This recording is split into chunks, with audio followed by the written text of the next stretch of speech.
Ընտրություններից 3 օր առաջ երկրորդ նախագահը գրասենյակում գրեթե չի հասցնում լինել։ Ազատ րոպեներին իր կյանք եւ ազատությունն է մակագրում աջակիցների համար։ Ամեն օր մի քանի տասնյակ մարդ է խնդրում գիրքը մակագրել։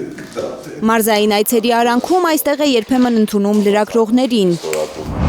Ռոսիա 1 հեռուստաընկերության դաշնային լուրեր հաղորդման հարցազրույցավարին շատ է տպավորել Հայաստան դաշինքի առաջնորդի խոսքը։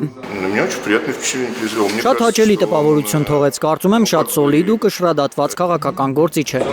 Անդրեյ Գրիգորևին հիմնականում հետաքրքրել են հայ-ռուսական տնտեսական հարաբերությունների խութերը։ Նրան էլ է երկրորդ նախագահն ասել, որ ինքը Ռուսաստանի հետ փոխշահավետ տնտեսական կապերի ջատագով է։ Պատասխանատու առաջնորդը երբեք չի անում քայլեր, չի իրականացնում արտաքին քաղաքականություն, որը հակադրվում է իր տնտեսական շահերին։ Նիկոլ Փաշինյանի քայլերն են Քոչարյանի համոզմամբ ուղղակի հակադրվում Հայաստանի տնտեսական շահին։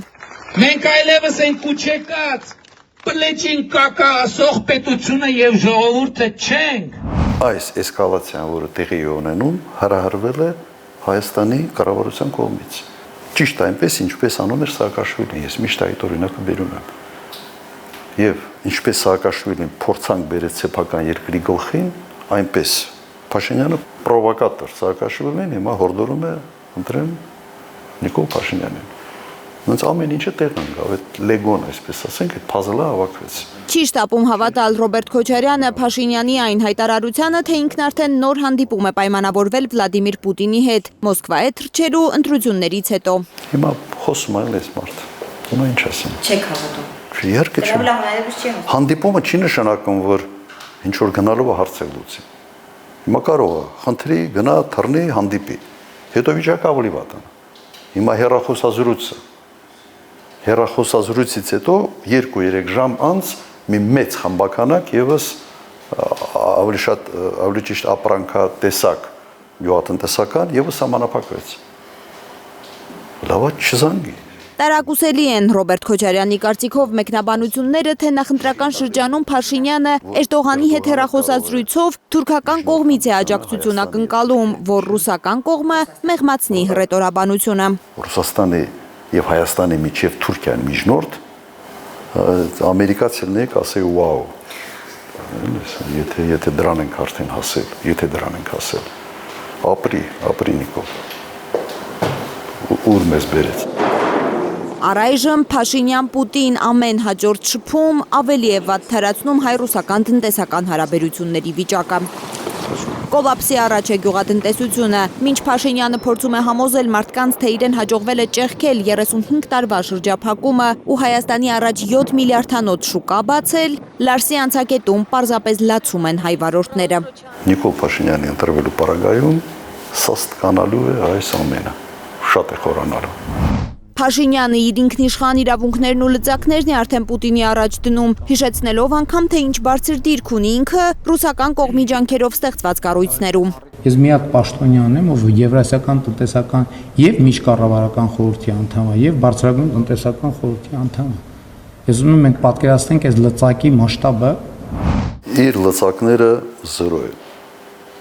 Որևէ լծակ այդ մարդը չունի եւ չի կարող ունենալ։ ԵՏՄ-ին դուք նայեք հետևյալ աչքով։ Առանցքային երկիրը այդ է Ռուսաստանն է։ Եթե Ռուսաստանը իր շուկան փակում է Հայաստանի համար, համարի, որ ԵՏՄ-ի շուկան է փակված։ Պարզ բլեֆ է անվանում երկրորդ նախագահը Փաշինյանի հայտարարությունները Եվրամիության շուկա մտնելու հնարավորության մասին։ Չկա այդպիսի հնարավորություն, չկա, այդպիսի լուծումներ չկան, բացարձակ սուտ է։ Եվրամիության շուկան գյուղատնտեսական ապրանքների չափազանց պաշտպանված շուկա։ Եվրոպական երկրներում, բացատրում է Ռոբերտ Քոչարյանը, կան ֆերմերային տնտեսություններ ու հզոր արհմիություններ, որոնք ճնշում են կառավարություններին, պահանջելով սահմանափակել մրցակցությունը, փակել սահմանները օտար արտադրանքի առաջ։ Նույնիսկ Եվրամիություն Ուկրաինա այս հարաբերությունների ժամանակ բոլորը ականատեսենք, թե ինչպես են օրինակ Լեհաստանի ֆերմերները ճանապարհներ փակում, սահմանը փակում Ուկրաինայի հետ։ Որ չմտնի։ Որ ապրանք չմտնի, որովհետև խփում է իրենց։ Եթե այդ շնորհքով ներ Եվրոպայի միության շուկան բացելու 8 տարի իշխանության էր։ Գոնե մեկ ապրանքատեսակի համար այդ շուկան բացի։ Երկրորդ նախագահի խոսքով տնական օղով քովիդը ախտահանելու հայտարարության պես պոպուլիստական ու անատամ են այլընտրանքային շուկաների մասին Փաշինյանի պատմությունները։ Հերթական անգամ մարդկանց ոտքի խփելու։